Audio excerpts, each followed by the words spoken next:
राधे राधे दोस्तों। आज हम एक नई वीडियो के संग प्रस्तुत हुए हैं। इस वीडियो में हम आपको बताएंगे कि किस प्रकार 16,108 पटरानियों का मिलन राधा रानी से हुआ था। उस समय क्या हुआ होगा और क्या करा होगा 16,108 पटरानियों ने राधा जी के संग। तो आइए आज हम एक नए सीक्रेट के संग फिर से हाजिर हो गए हैं आपके सामने, और एक नई गाथा और एक नई वीडियो के संग। तो शुरू करते हैं। उससे पहले आप लोगों से रिक्वेस्ट रहेगी, आप लोग हमारे चैनल को सब्सक्राइब करके बेल आइकन को प्रेस करना ना भूलें। एक समय की बात है कि कुरुक्षेत्र में सभी ब्रजवासी आ गए थे, क्योंकि उस समय सूर्य ग्रहण पड़ने वाला था और सभी ने यही सोचा था कि सूर्य ग्रहण के अवसर पर सभी को तीर्थों का दर्शन करना चाहिए। उसी के अनुसार वह सभी लोग आ जाते हैं कुरुक्षेत्र में, और कुरुक्षेत्र में आने के पश्चात सभी लोग अपने शिविर बनाकर बैठ जाते हैं। शिविर बनाने के पश्चात एक शिविर में राधा रानी की सखियाँ भी एक शिविर में आकर बैठ जाती हैं, और बैठने के पश्चात सभी को आश्रय देने लगती हैं, सभी की सेवाओं में लग जाती हैं, और सूर्य ग्रहण का समय शुरू हो जाता है। उसी बीच में द्वारिका में पता चलता है रुक्मणी आदि पटरानियों को, तब वह जान चाहती हैं कि श्री कृष्ण की जो प्रेमिका राधा हैं वह कैसी दिखती हैं, क्यों श्री कृष्ण बार बार राधा का चिंतन करते हैं और हमारा नहीं करते हैं। इस लालसा को पूर्ण करने के लिए रुक्मणी आदि जितनी भी पटरानियाँ थी, उन्होंने सोचा था कि अब जाकर हमें देखना चाहिए कि राधा किस प्रकार दिखती हैं और किस प्रकार लगती हैं। यह बात को सुनते हुए सारी की सारी पटरानियाँ जाती हैं राधा रानी के शिविर की ओर, और जाने के पश्चात देखती हैं कि एक बहुत सुंदर सी, एक इतनी सुंदर सी कन्या खड़ी है, जिसे देखकर वह बहुत ही ज़्यादा चौंक जाती हैं और सोचने लगती हैं कि क्या यही राधा रानी है। तब वह जाती हैं और देखती हैं कि यही राधा रानी है। तब उनके वह पैर छूने ही वाली होती हैं, तब वह सखी यानी कि वह सखी ललिता स्वयं थी। ललिता कहती हैं कि मैं राधा नहीं हूँ, मैं तो ललिता हूँ, राधा रानी तो अंदर विश्राम कर रही हैं। यह बात को सुनते हुए रुक्मणी और आगे बढ़ती हैं, तो एक और सखी पहरा दे रही होती हैं। तब उनको भी देखकर कहती हैं कि ये कितनी सुंदर हैं।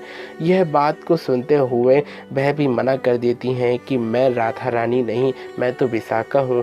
यह बात को सुनते हुए रुक्मणी जी आदि जितनी भी पटरानियाँ होती हैं आगे बढ़ती चली जाती हैं और सोचती हैं कि जिनकी पटरानियाँ इतनी सुंदर, जिनकी सखियाँ इतनी सुंदर हैं, वह कितनी सुंदर होंगी। तब जाकर देखती हैं कि राधा रानी बैठी हुई हैं और बैठे बैठे कृष्ण कृष्ण कृष्ण कह रही हैं। उनके मुख से केवल धीमी धीमी आवाज़ में यही निकल रहा है, कृष्ण कृष्ण। तब रुक्मणी आती हैं और वह बताती हैं अपना परिचय देते हुए कि मैं कृष्ण की पटरानी रुक्मणी हूँ और यह सारी पटरानियाँ हैं। यह बात को देखते हुए राधा खड़ी हो जाती हैं और कहती हैं कि आप सभी लोग कृष्ण की हैं। जो चीज़ कृष्ण से जुड़ी हुई है वह मेरे लिए अत्यंत प्रिय है, जिसके कारण आपका स्वागत सत्कार है। आइए आज आप बैठिए। तब कुछ बात चर्चाएं होती हैं। तब रुक्मणी जी सोचती हैं कि राधा तो बहुत ही ज़्यादा सुंदर है और इनका प्रेम भी बहुत ही ज़्यादा अद्भुत है। यह तो प्रेम की ही पराकाष्ठा है, इसलिए हमें कुछ न कुछ इन्हें करना ही चाहिए। तब रुक्मणी जी एक ऐसा खेल करती हैं जिसमें वह एक समय गरम गरम दूध लेकर आती हैं और राधा को दे देती हैं। कहती हैं कि राधा यह दूध पी लो, श्री कृष्ण ने आपके लिए भेजा है। तब राधा रानी ना सोचती हैं ना समझती हैं, उस गर्म दूध को पी जाती हैं, क्योंकि उस गर्म दूध को पीने का भाव यही था कि कृष्ण ने राधा के लिए वह सब कुछ भेजा है। जिसके पश्चात राधा रानी उसे पी जाती हैं और पीने के पश्चात वह आराम से बैठ जाती हैं। लेकिन जब द्वारिका में रुक्मणी आदि पटरानियाँ जाती हैं, तब श्री कृष्ण के चरण जैसे ही दबाने को होती हैं कि उनके चरण में छाले पड़े होते हैं। यह चीज़ को देखते हुए रुक्मणी आदि जितनी भी पटरानियाँ होती हैं घबरा जाती हैं और कहती हैं कि प्रभु यह कैसे संभव है। तब कृष्ण कहते हैं कि आज प्रातःकाल आपने क्या किया था, राधा को आप गर्म दूध पिलाकर आई थी। तब रुक्मणी कहती हैं कि हाँ प्रभु, हम पिलाकर आए तो थे, लेकिन कृष्ण कहते हैं कि उसमें आपने कहा था कि मैंने उस दूध को भेजा है। तब रुक्मणी आदि जितनी भी पटरानियाँ होती हैं कहती हैं कि हाँ प्रभु, आप सत्य कह रहे हैं। तब कृष्ण कहते हैं कि राधा कौन है यह आपको पता है?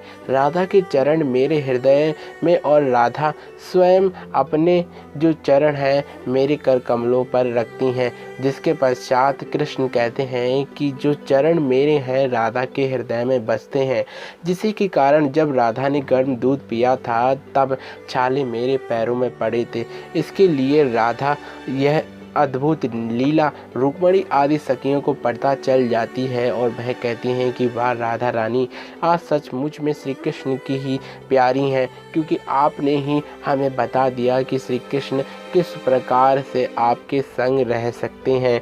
तब राधा की इस महिमा को देखते हुए रुक्मणी आदि उनकी बहुत ही ज़्यादा प्रशंसा करने लगती हैं और प्रशंसा करने के पश्चात जान जाती हैं कि राधा रानी स्वयं इतनी अद्भुत प्रेम की ही साक्षात देवी हैं। जिसके पश्चात राधा और रुक्मणी का यही हमें एक ऐसा संवाद देखने को मिलता है या ऐसी भेंट देखने को मिलती है जिस प्रकार राधा और रुक्मणी की भेंट हुई थी। सारी पटरानियाँ भी चौंक जाती हैं कि राधा स्वयं प्रेम ही है और यही गाथा हमें हर जगह प्रचलित है। तो फिर से मिलेंगे नई गाथाओं के संग, फिर से एक नए सीक्रेट्स के संग। तब तक के लिए मेरे संग एक बार फिर से बोलते रहिए राधे राधे।